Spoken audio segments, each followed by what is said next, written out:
Dear student, look at the notebook attentively. अब तक श्रीलंका और बेल्जियम की मुख्य बातें पढ़ी थी। अब है बेल्जियम की राजनीतिक व्यवस्था की मुख्य बातें। पहली बात है, केंद्र सरकार में डच तथा फ्रेंच मंत्रियों की समान संख्या। वहाँ पर डच भाषा बोलने वाले और फ्रेंच भाषा बोलने वाले मंत्रियों को समान रखा गया। दूसरा नंबर पे आता है, कुछ विशेष कानून बनाने के लिए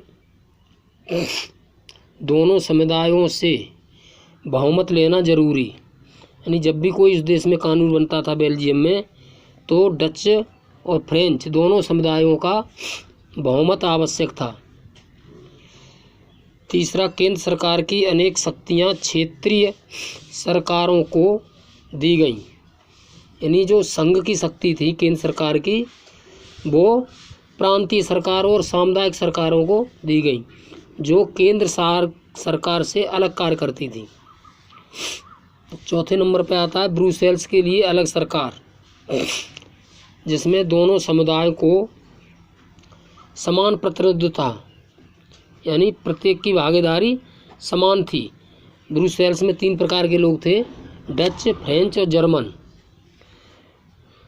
डच, फ्रेंच तथा जर्मन बोलने वाले लोगों के लिए अलग सामुदायिक सरकार पीछे पड़ चुके हैं, जिनके पास संस्कृति, शिक्षा, भाषा पर जैसे मुद्दे पर फैसला लेने का अधिकार था। छठे क्रम में 1970 से 1993 के बीच 4 संविधान संशोधन किए गए, ताकि किसी नागरिक को बेगानापन अर्थात भेदभाव का एहसास न हो। अगला आता, सत्ता की साझेदारी क्यों जरूरी है।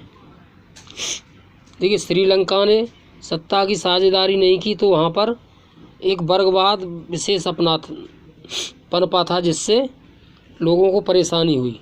लेकिन बेल्जियम ने समझदारी से काम लिया और उसने तीनों प्रकार के समुदायों को अलग अलग प्रतिनिधित्व की सरकारें दी।